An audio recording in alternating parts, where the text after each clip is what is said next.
et pour vous donner le contexte européen dans lequel se situe ce projet. Donc, ce tribunal des métiers est une représentation, une simulation d'un procès contre les métiers de la restauration. Comme dans tout procès, ces métiers vont être donc accusés. Ils vont être accusés de ne pas être attractifs pour différentes raisons. Mais ils vont aussi être défendus par des professionnels présents. Et donc, ces professionnels vont tenter de lutter contre les préjugés autour de ces métiers. Alors, ce tribunal des métiers s'inscrit en fait dans le cadre d'un partenariat européen qui s'intitule Pathway to Hospitality et qui a débuté en 2021. Donc, ce partenariat a pour objectif de travailler pour l'attractivité des métiers de l'hôtellerie-restauration qui souffrent en fait de problèmes de recrutement. Donc, dans ce partenariat, nous sommes 5 pays européens, la France, la Hongrie, la Pologne, l'Estonie et l'Italie. Donc ces 5 pays rencontrent les mêmes problématiques et tous ensemble, nous mettons en place à la fois communément et aussi chacun de son côté des outils pédagogiques tels que l'événement d'aujourd'hui pour donc promouvoir les métiers de l'hôtellerie-restauration. Voilà, donc je voulais vous donner un petit peu ce contexte et je vous remercie tous d'être présents aujourd'hui. Merci aux organisateurs et je vous souhaite donc une agréable audience de tribunal.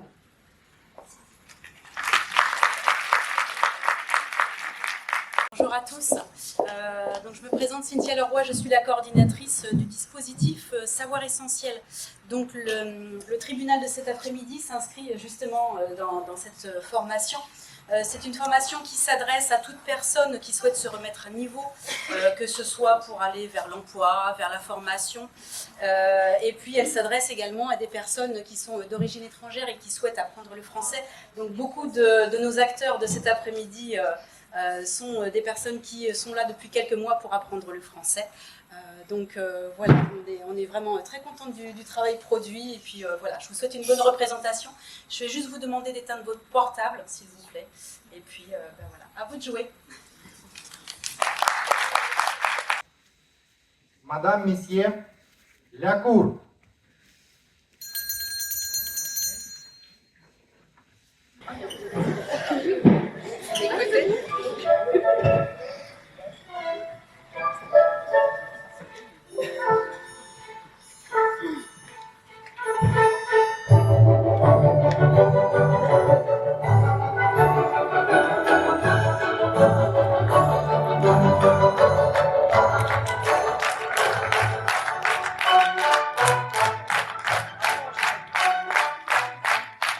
Bonjour madame, bonjour messieurs, nous sommes les juges.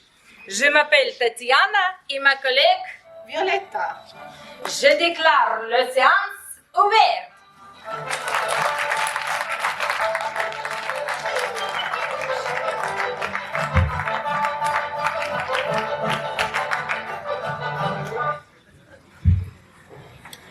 Je vais demander au procureur de se présenter. Bonjour, nous sommes maître Irina, Oksana. le procureur. Enchantée, merci beaucoup. Avocate de la défense, pouvez-vous vous présenter? Bonjour, nous sommes Chata et maître Olga. Avocat de la défense, avec nos témoins ici présents, nous défendrons les métiers de la restauration. Merci, enchantée. Madame les professionnels, pouvez-vous vous présenter? Madame Bouy, ancienne restauratrice et formatrice au Greta. Je me présente, Madame Cassie, j'ai un restaurant à Saint-Sonien à Birk depuis 9 mois. Sandrine Levasta, responsable d'équipe à l'Agence pour l'emploi de Birk. Merci beaucoup, enchantée. Merci beaucoup. Essayez-vous, s'il vous plaît. Mais déjà passé. En 2020, ils ont été de 137 000 à rendre leur tablier.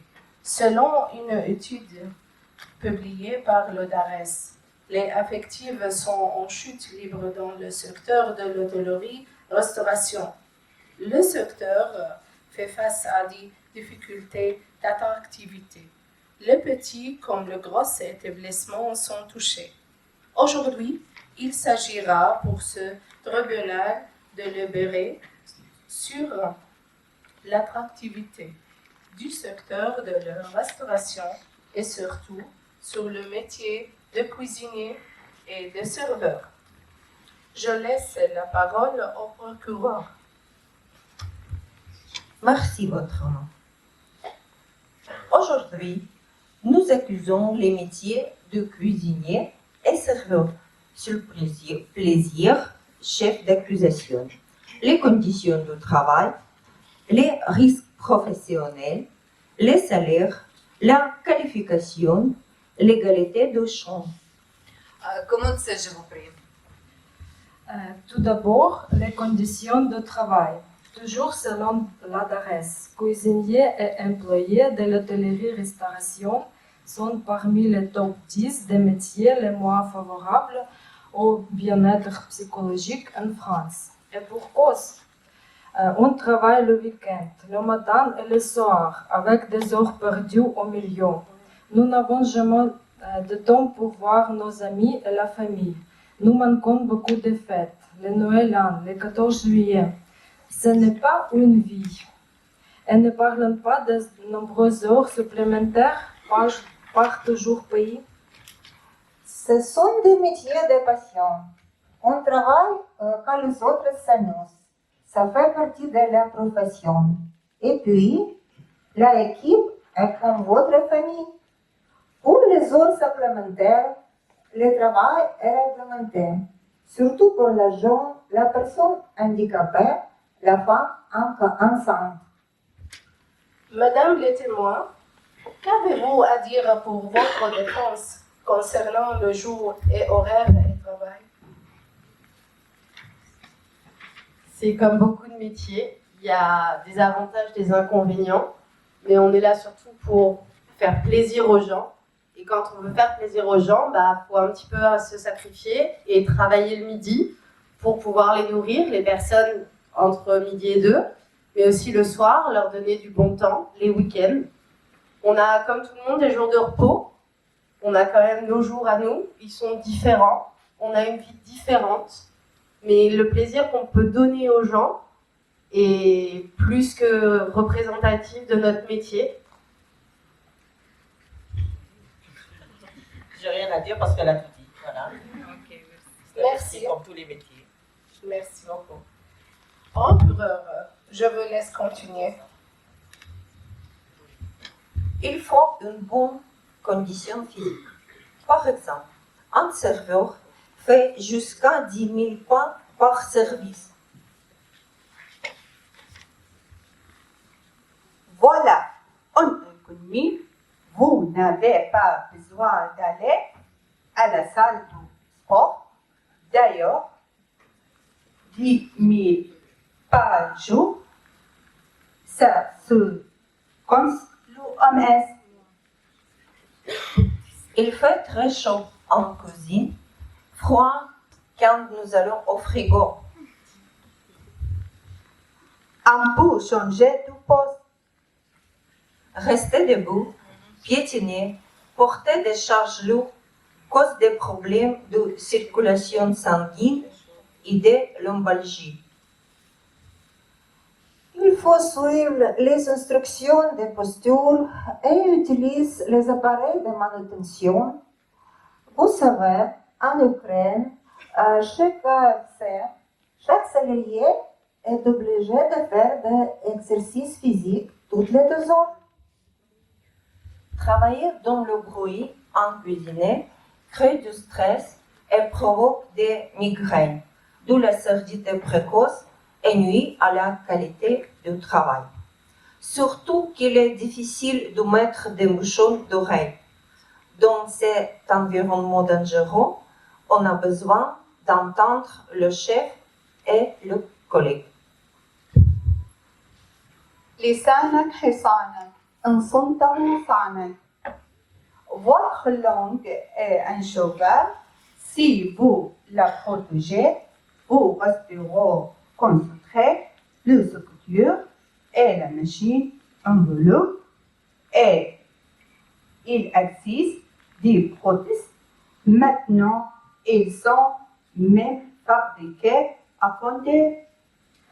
Je laisse la parole aux professionnels pour répondre aux accusations sur les conditions du travail.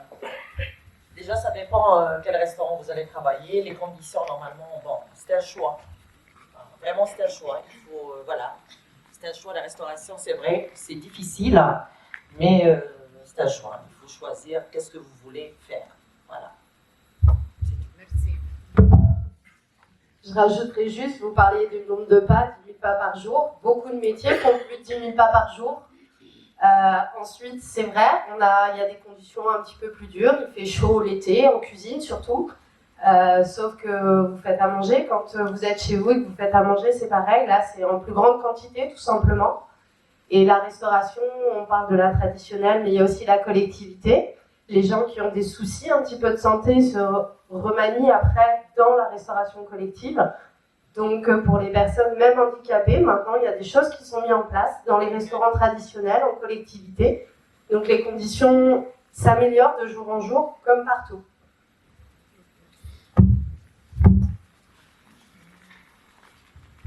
C'est un métier qui demande de l'investissement physique mais aussi financier. Avec des horaires en couture, il faut aller au service, revenir chez soi, puis repartir le soir. Le gasoil coûte cher, une dépense de plus. Que proposez-vous? C'est sûr, l'essence coûte cher, mais vous mangez gratuit, ça compense. De plus, pour les cuisiniers, l'achat de vêtements de travail et des ustensiles coûte cher. Entre la veste, le pantalon et les chaussures, il faut débourser minimum 100 €. 50 € pour un couteau. On peut recevoir des aides financières pour ça. Par exemple, la région Normandie propose une aide de 50% du coût des équipements pour la personne en formation. C'est aussi déductible de vos impôts. Madame les témoins, pouvez-vous répondre sur ces 2 points de dépenses?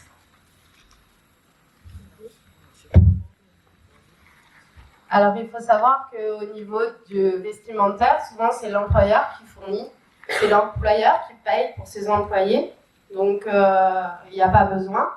Les cuisines sont déjà équipées de couteaux professionnels. Alors après, bien sûr que quand ils sont en formation, les jeunes ou les moins jeunes vont acheter leur propre matériel, oui, mais comme on dit, la région aide au financement. Et ensuite, quand on est employé, tout est déjà sur place, donc tout va bien. Il n'y a aucun frais supplémentaire du moment où vous rentrez dans un restaurant. Vous avez votre tenue, vous avez vos chaussures, vous avez vos équipements. Donc, je ne vois pas où est le problème.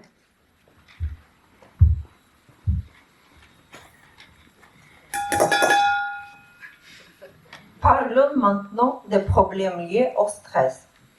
Il faut travailler rapidement. Les gens sont fatigués et stressés. Ils ont recours à la drogue ou l'alcool pour tenir, surtout lors des saisons. Objection! Ce sont des clichés.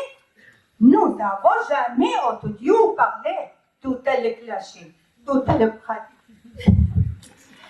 Nous avons le chiffre de 2012 de ANPES, votre nom. L'hôtellerie-restauration est le 3e secteur le plus consommateur d'alcool avec 27% des salaires. Ils sont également 9% à avoir déjà consommé de la cocaïne et 8% des amphétamines. L'usage quotidien du tabac et du cannabis dépasse nettement la moyenne nationale. Ne racontez pas de cela. Chiffre date de 2012. Nous avons aussi une étude qui indique qu'avoir un travail physique est bon pour la santé. Ok, madame, dites-moi, avez-vous connu de telles situations? C'est une situation normale, je trouve. Oui, c'est normal. Ok, merci. Mais juste après, pour la boisson, il faut savoir quand on a fait une bonne journée de travail, oui, ça nous arrive tous, et ben on s'assoit en équipe. C'est ce qu'on appelle le travail d'équipe. Et on boit un coup avant de rentrer chez nous. Notre équipe, c'est un peu notre famille. On passe du temps avec eux. Donc oui, surtout quand on fait les saisons, ça nous arrive de boire. C'est pas parce qu'on boit un verre de temps en temps qu'on est alcoolique. Ensuite, vos chiffres, comme ils disent, ça date de 2012. Ça a changé. Et tout ce qui va être drogue ou quoi que ce soit, vous allez le retrouver partout. C'est pas forcément lié à la restauration. Ok, maître, quelque chose à ajouter? Oui, le serveur est l'interface entre la cuisine et le client. On le sollicite de tous les côtés. Quel stress! Avec une bonne organisation et d'ailleurs, on peut s'éviter beaucoup de stress. Qu'en pensez-vous?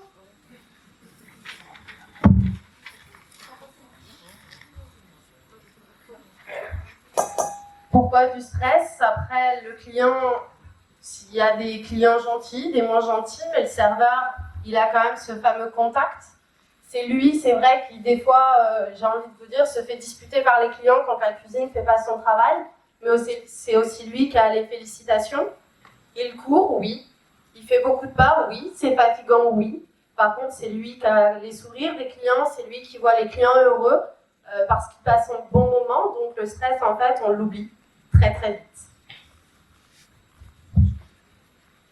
C'est aussi un métier dangereux, surtout pour les serveurs qui doivent faire face à des clients agressifs. Il y a toujours un client alcoolisé, sexiste ou jamais content. Il existe des cours pour apprendre à gérer les clients difficiles. Et c'est aussi une bonne préparation pour la vie. Et si vous êtes compétent, normalement, la cliente sera satisfaite. Et puis, il y a toujours des mécontents dans chaque métier. Quelqu'un veut ajouter quelque chose? Oui, alors dans chaque établissement, bien sûr qu'il peut y avoir des dérives, sauf qu'on est formé à ça et on est, je répète, une équipe. Donc quand il y a un client qui n'est pas forcément satisfait, on va voir notre responsable qui lui est formé et tout se passe souvent très bien. Passons maintenant au risque professionnel. Madame le procureur, je vous donne la parole. Merci, chef. Amolino a dit que les professionnels du secteur de la restauration traditionnelle sont arrêtés 54 jours par an pour accident de travail et 239 jours pour maladie professionnelle. 39% des accidents sont liés à la manutention et 31 sont des chutes. Les risques de blessures, brûlures, coupures, chutes sont donc réels. Les chefs prennent le temps de donner les consignes ou de faire une formation le premier jour. Je ne sais pas.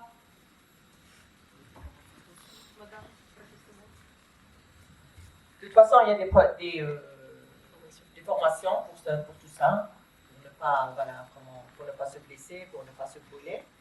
Voilà, on informe, voilà, c'est tout. Hein. Après, on ne peut pas être cuisinier ou serveur du jour au lendemain. On passe souvent par une classe formation, même si on apprend en interne. Donc en fait, on apprend, comme tout métier, ça s'apprend. Après, des risques, on peut tomber n'importe où, dans la rue, dans un magasin, ça arrive. On peut se brûler chez soi, dans la cuisine, parce qu'on a oublié de prendre, quand on sort quelque chose du four. Ça, ce sont les risques qu'on a au quotidien.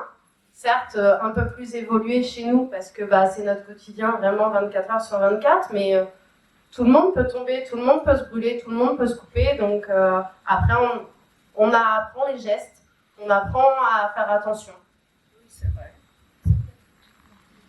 Il y a des risques d'allergie. Aujourd'hui, la plupart des plats sont préparés avec des ajouts d'éléments parce que cela coûte moins cher que le naturel. Et 1222 E408 B12, c'est quoi ça? Soyez sérieux. De plus en plus de restaurateurs utilisent des produits bio pour les plats et les produits hypoallergéniques pour l'entretien. Et puis, si vous êtes allergique, changez de travail ou mettez des gants. Maître, un peu de respect. Ne mettez pas d'huile sur le feu. Enfin, on l'oublie souvent, c'est le risque de grossir. Et oui, le cuisinier doit goûter tous les plats qu'il a préparés. Vous voulez dire que nous avons une bonne coupe de fourchettes? Mais les statistiques prouvent que les cuisiniers grossissent moins qu'avant. 24% de moins. Votre argument fait chaud blanc. Quelque chose à ajouter pour mettre un peu de piment? Ça ne veut pas dire que goûter grossir. Voilà. Et en plus, vous avez dit qu'on faisait plus de 10 000 pas par jour. Donc on peut goûter, et quand on goûte, on ne prend pas des grandes cuillères. C'est vraiment une toute petite cuillère pour s'assurer que ça soit bon et ne pas servir quelque chose de fade au niveau cuisine. Quand vous parlez des allergènes, quand quelqu'un arrive dans un restaurant, il a déjà le menu, il peut demander ce qu'il y a dans les produits, il n'y a pas de souci. Au niveau traditionnel, on utilise souvent des produits bio ou naturels, et dans la restauration collective, dans les cuisines, maintenant, il y a beaucoup plus de nouveaux produits qui arrivent, donc il n'y a pas de souci pour ça, et maintenant on demande, et les gens peuvent dire, moi je suis allergique, et on voit ce qu'on peut faire. Et à chaque fois, on a toujours une solution pour ces clients-là. Passons au salaire et la précarité des emplois. Maître? Ah oui, les salaires sont dérisoires par rapport aux nombreuses d'or et à l'énergie dépensée. Dans le secteur, le salaire mensuel moyen est de 1853 € brut, contre plus de 2400 € dans les autres branches professionnelles. Pour un commis de cuisine, c'est le SMIC, et pour un chef, c'est 2700 €. Il y a des pourboires. La prime, c'est la main d'or dans la dépenance. Et vous pouvez évoluer rapidement et travailler dans plusieurs domaines. Ouvrir son food truck, devenir traiteur, travailler dans la restauration collective, dans un fast-food ou dans des restaurants étoilés. Et le salaire plus élevé pour les hommes, on en parle? Madame, le témoin, s'il vous plaît. Madame professionnelle, oui, s'il vous plaît. Alors, il n'y a pas de différence encore entre les femmes et les hommes. J'ai envie de vous dire, dans la restauration, les salaires sont les mêmes pour tous. Après, au niveau salaire, tout dépend de ce que vous souhaitez, tout dépend de ce que vous avez envie d'avoir. Si vous allez dans un fast-food, vous allez au McDo, vous allez être payé au SMIC et à temps partiel. Si vous allez dans un restaurant étoilé, vous n'aurez pas les mêmes conditions de travail, mais vous aurez un meilleur salaire, c'est un peu comme tout. Il y a beaucoup d'évolutions possibles dans la restauration. On peut aller de l'un à l'autre et de l'autre à l'un. Donc, et après, il n'y a pas encore de différence entre les hommes et les femmes dans la restauration. C'est peut-être un des rares endroits où hommes ou femmes, c'est le même salaire. Après, les évolutions salariales sont en train d'augmenter. C'est tellement en pénurie que les employeurs commencent à réagir. Oui, il y a 10 ans, on était payé de misère. Aujourd'hui, c'est déjà mieux. Quand vous faites les saisons, un commis de cuisine, par exemple, si je vous prends un exemple dans le sud, il est payé plus de 2300 € net par mois en saison, donc c'est pas non plus négligeable. Un serveur basique, juste avec un BEP service. Moi, je dis oui. Merci. Beaucoup d'emplois sont précaires avec des contrats saisonniers ou des CDD. Avec la réforme du chômage qui fait passer la durée du travail pour ouvrir des droits de 4 à 6 mois. C'est très défavorable aux saisonniers. Oui, mais c'est un métier qui fait voyager. Vous pouvez travailler en montagne, à la mer ou à l'autre bout de tout le monde et essayer d'enchaîner le contrat. Madame, quels sont les types de contrats dans votre entreprise? Moi, pour le moment, je suis gérante. On est 2 gérantes dans mon entreprise. Le contrat, pour le moment, on n'a pas d'embauche. Madame les Bastard, vous avez peut-être des chiffres sur les contrats? Alors après, je dirais que ça dépend des postes en restauration. Par exemple, en cuisine, c'est moins le cas. Il y a moins de précarité qu'en salle, ou plutôt employé de restauration. Donc j'en profite puisque j'ai la parole pour vous illustrer ce qui s'est dit par un exemple que j'ai formalisé. Jusqu'à l'année dernière, j'étais sur l'agence de Granville. Donc je pense que vous connaissez la plupart Granville, qui est une station balnéaire où effectivement il y a beaucoup de besoins autour des métiers de l'hôtellerie-restauration. Et donc, avec mon équipe, on a travaillé en proximité avec ces restaurateurs pour organiser justement et revoir en fait leur méthode de recrutement, puisqu'en fait beaucoup avaient proposé des emplois saisonniers.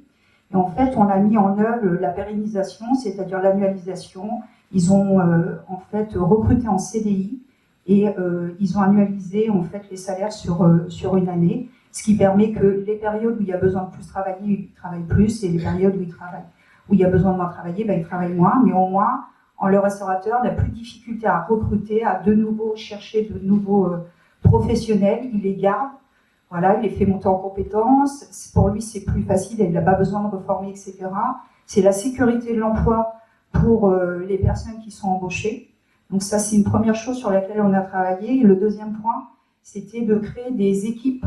Donc une équipe par exemple du midi, une équipe de l'après-midi, qui permet d'éviter, on a parlé des coupures, du gasoil, tout ça qui coûte cher. Donc justement ça s'était pris en compte.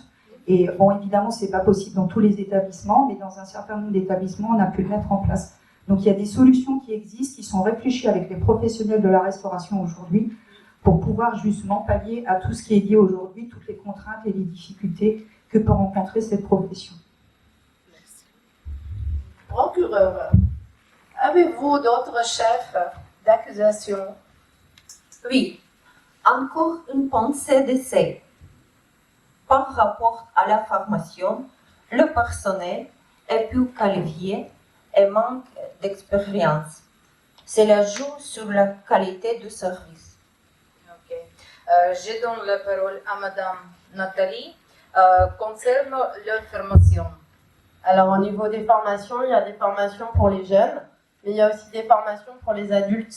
Il y a des titres serveurs, il y a des titres cuisine de niveau BEP. Tout le monde peut se former à tout âge maintenant, même dans la restauration. Ça vous donne un diplôme, ça vous donne les bases. Donc je vois pas quoi dire de plus. Les formations sont accessibles à tout le monde. Donc pourquoi ne pas y aller? Ces métiers sont difficilement accessibles pour les personnes en situation de handicap. Nous avons entendu dire que des aménagements sont possibles. Madame de témoin, pouvez-vous nous mettre en appétit? J'ai pas compris.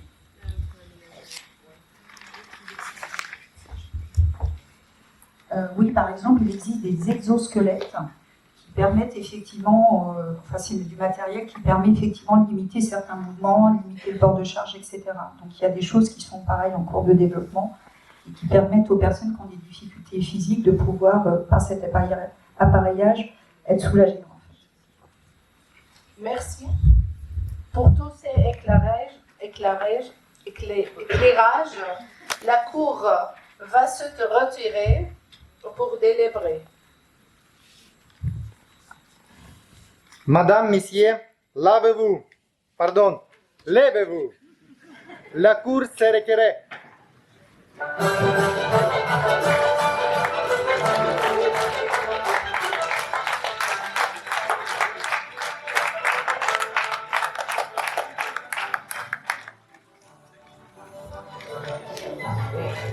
Donc, merci. Pendant que le jury délibère, vous pouvez vous asseoir, bien sûr. Donc, pendant que le jury délibère, s'il y a des questions dans le public pour les professionnels, si vous voulez d'autres éclairages sur les métiers de serveur ou cuisinier, ou si les professionnels veulent ajouter encore des arguments en faveur du métier, je vous laisse la parole.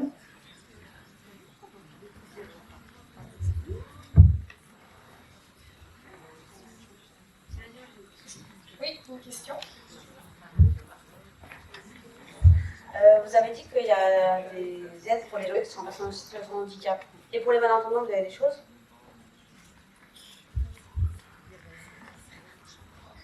Alors là-dessus, je ne pourrais pas vous répondre, je ne suis pas assez spécialisée en handicap, mais de toute façon, il y a des choses qui sont en cours d'évolution par rapport aux personnes en situation de handicap. Sur le handicap auditif, je ne peux pas vous répondre précisément. Voilà, c'est pour ça que je vous ai cité l'exosquelette, pour éviter le port de charge, certains mouvements qui sont pénibles et très répétitifs, surtout dans les cuisines notamment. Mais sinon, là, je ne sais pas sur le handicap. Il faudrait se rapprocher de Azerbo, enfin voilà, les établissements qui sont spécialisés. Moi, ce que j'ajouterais, c'est que on a besoin aussi des restaurateurs et des métiers de la restauration. On est bien content et on veut passer des bons moments au restaurant, donc il faut bien qu'il y ait des gens de l'autre côté. Donc c'est vrai qu'il faut qu'ils soient formés, il faut qu'ils travaillent dans de bonnes conditions, mais c'est aussi important pour faire vivre notre société qu'on ait des restaurants ouverts qui puissent nous recevoir. Voilà. J'ai juste une petite chose que j'ai oublié de vous dire. Moi, je me suis présentée tout à l'heure comme ancienne restauratrice. Aujourd'hui, je suis formatrice. J'ai été formatrice aussi dans la restauration pour des raisons personnelles. Et j'ai envie de vous dire que même quand il nous arrive un coup dur dans la restauration, vous voyez, on peut toujours se reformer.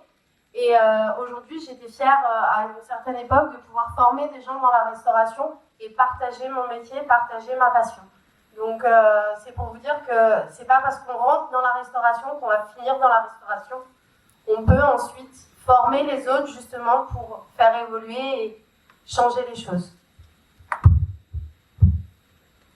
Donc je peux rebondir là-dessus. Vous êtes reconverti suite à une carrière dans la restauration.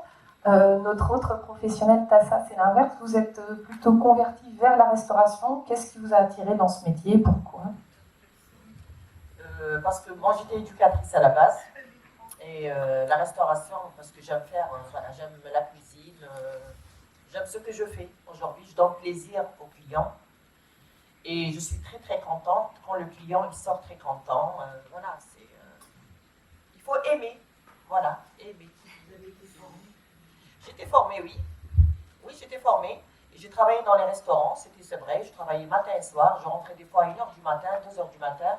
Et ça me faisait plaisir, parce que ce que je fais, j'aime bien. Voilà. Donc vous avez suivi une formation pour adultes? Oui. Voilà. Alors, au jour d'aujourd'hui, je suis contente de ce que je fais. Je suis gérante d'un restaurant, j'ai ouvert un restaurant récemment.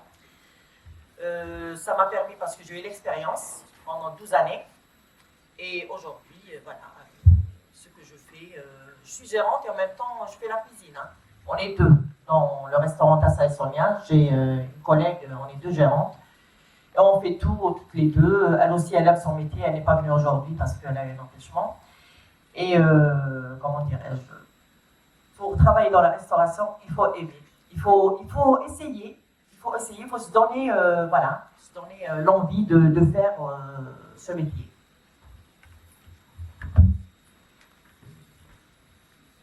D'autres questions? Non. Une question pour Madame Le Bastard. Sur le bassin virois, est-ce qu'il y a beaucoup d'offres, puisqu'on dit que c'est un métier qui est porteur et demandeur? Alors sur le bassin virois, c'est très relatif. Là, actuellement, on a 10% des offres qui sont liées à l'hôtellerie-restauration. Donc j'englobe des métiers qui sont un petit peu, qui sont plus en lien aussi avec le tourisme en fait. Voilà. Donc actuellement, je crois qu'on a 9 offres exactement sur les métiers de cuisine et de serveur, ce qui est déjà pas mal. Donc on n'est pas un bassin. Il y a des besoins. On a besoin de personnel qualifié sur le bassin, mais il n'y a pas énormément de besoins. Si vous comparez à Grandville qui est à 60 km, on n'est pas du tout sur la même dimension. Voilà. Mais ça, c'est pas un souci. On a évoqué effectivement que il y a possibilité d'aller développer de l'expérience en saisonnier, à la montagne. On peut alterner une saison à la montagne, une saison à la mer. Enfin, il y a plein de formes différentes. On peut être en collectivité, on peut être en format club vacances. Enfin, il y a plein d'endroits où on peut exercer le métier différemment. C'est ça qui est aussi très sympathique, c'est qu'on peut apprendre tout le temps sur ces métiers-là, en fait, en fonction de l'environnement dans lequel on travaille. Donc c'est vraiment très chouette. Il y a un point qui est important que Madame a dit tout à l'heure, c'est que vraiment dans ces métiers-là, il y a un esprit de famille. C'est-à-dire, il y a un esprit d'équipe plus, où on est très soudés et très souvent, les gens se retrouvent un petit peu à l'extérieur ou le soir parce que voilà, il y a cet esprit où c'est tellement, c'est dur physiquement, donc il y a un besoin de décompresser, de partager en fait ce qu'ils vivent au quotidien ensemble. Donc cet esprit-là est vraiment très très sympa. Et moi je sais que ça existe sur Vire par exemple. Donc voilà. Et sur juste une petite précision sur les offres en course, parce qu'on a parlé de la précarité des contrats, quel type de contrat? Un peu. Est-ce qu'il y a beaucoup de précarité? Non. Là j'ai un peu de contrat saisonnier parce qu'il y a des postes à venir pour avril déjà. On a commencé déjà un petit peu sur les postes pour la saison prochaine. Alors j'ai vu du pizzaiolo et on a 4-5 postes en cuisine. On a un poste en collectivité d'agent cuisine en collectivité. On a un poste de serveur, pizzaiolo, employé de restauration. Alors, on a plusieurs postes d'employés de restauration. Là, on en a 4.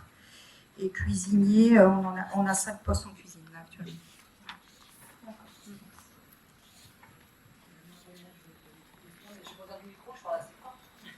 Est-ce que les langues sont exigées justement? Quelles sont les langues étrangères? Alors là, sur notre territoire, il n'y a pas d'attendu à ce niveau-là. Non, c'est pas. J'irais que sur Vire, mesdames pourront peut-être mieux l'exprimer que moi, mais sur Vire, autant c'est pareil, je fais une comparaison, mais sur Grandville, oui. Mais sur Vire, non, même l'anglais n'est pas exigé, c'est un plus bien entendu, mais on n'a pas une clientèle étrangère très forte qui nécessite d'avoir ces compétences-là. Effectivement, c'est toujours un plus, mais en tout cas sur Vire, c'est pas attendu en termes de compétences.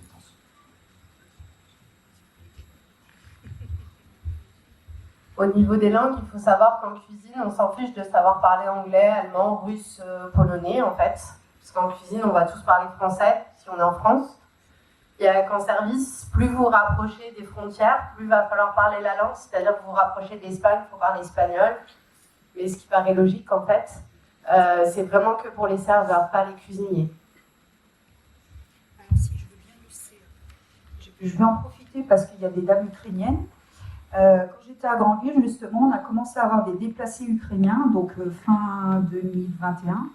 Et donc, on a formé des dames ukrainiennes, c'était des dames, là, pour le coup, qui avaient une appétence plus pour la cuisine Et donc c'était assez amusant parce que c'est, enfin amusant entre guillemets, mais c'était pas facile, mais elles utilisaient en cuisine Google Traduction pour expliquer les recettes, etc. Et en fait, l'intégration, c'est super bien faite. Il y en a plusieurs qui ont été recrutés en CDI. Donc voilà, donc c'est possible. Voilà, même si on est étranger, que ça peut être compliqué, le parcours peut être plus long, mais c'est possible. Et parce que voilà, si on a envie, ça marche. Il y a aussi une dernière chose, quand on travaille dans la restauration, on peut voyager. C'est-à-dire que nous, Français, on est chauvins, mais la cuisine française est reconnue partout. Ça veut dire que du moment où vous avez ce savoir-faire français, de la cuisine française, vous pouvez aller travailler n'importe où vous voulez. Ça vous permet, pour ceux qui ont envie de voyager, ceux qui ont envie de voir du pays, c'est possible. Vous avez la carte française et j'ai envie de vous dire, ça vous ouvre certaines portes assez facilement quand même.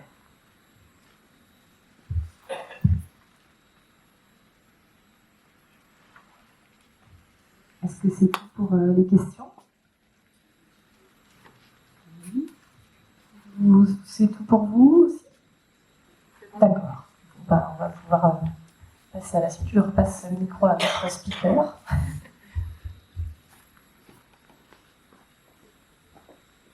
Madame, Messieurs, la Cour va donner son verdict.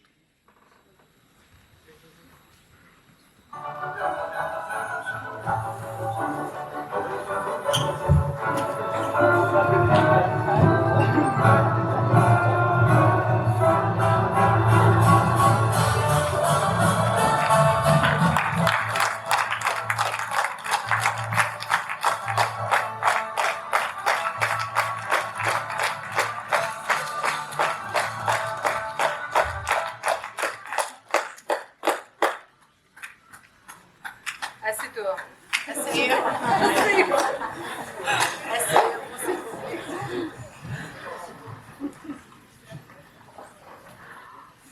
Au cours de cette audience, nous avons pu écouter les allégations des procureurs concernant les conditions de travail, le risque professionnel, les salaires, la qualification, l'égalité des chances. Les avocats de la défense se sont défendus sur ces points et les témoins ont apporté des arguments complémentaires. Aussi, nous constatons donc que les professionnels ont notamment amélioré les conditions de travail.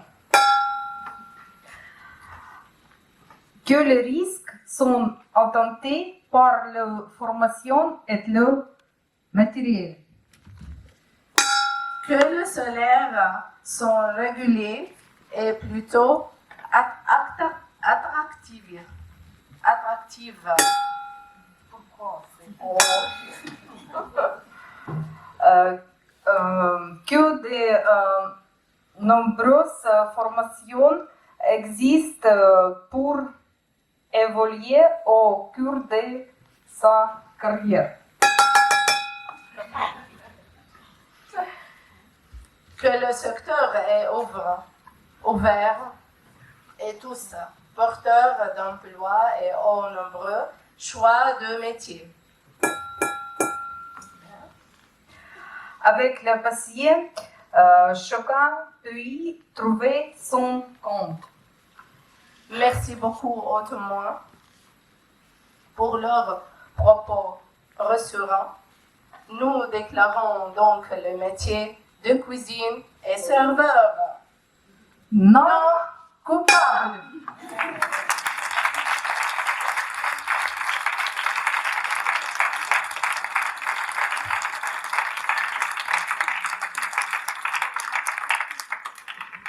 La séance est levée.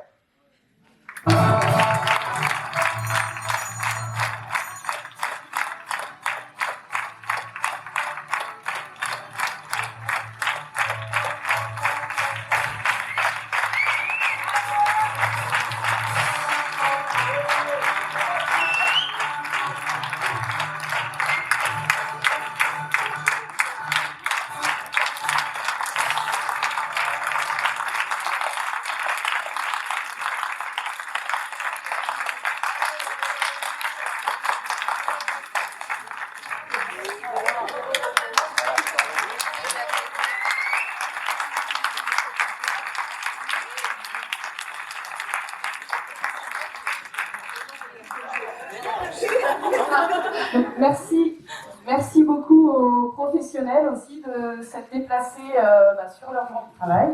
On a tous compris que la restauration est très prenante, donc merci à eux d'être venus, d'avoir participé. Une petite précision, je ne sais pas si on m'entend bien. Si, ils ne connaissaient pas du tout les arguments, ni les contre, ni les arguments de la défense, donc voilà, ils ont répondu vraiment avec le cœur et selon leur expérience. Et bien sûr, un grand bravo donc, aux stagiaires qui, vous l'avez compris, ne sont pas francophones, donc qui ont fait un gros effort déjà pour trouver tous les arguments à la base de la préparation, les répétitions, la prononciation, les gestuels. Certains étaient déjà très timides, donc franchement, un grand bravo à eux, et ils se sont impliqués du début à la fin. Donc, bravo.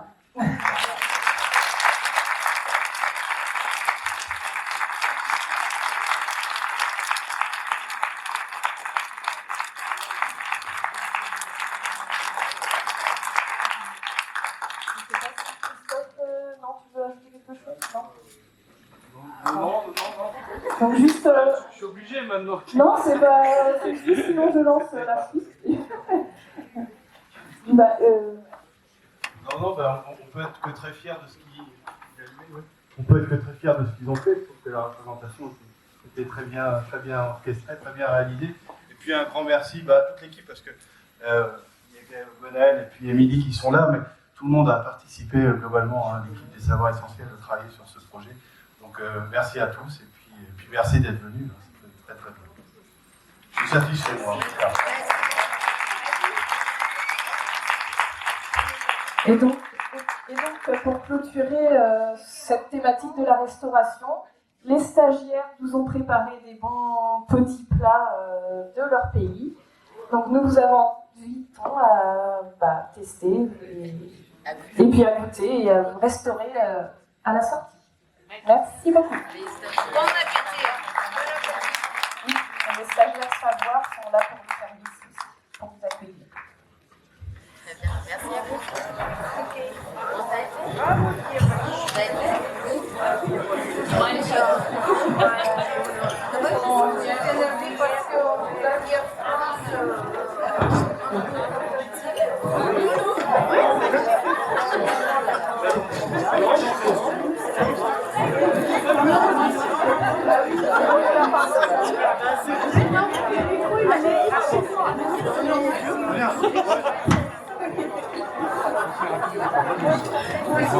Merci beaucoup. J'ai préparé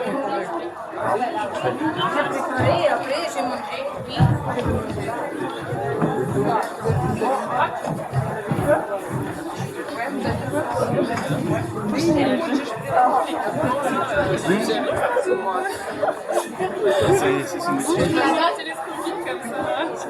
Félicitations, Nicolas. А мы ждем.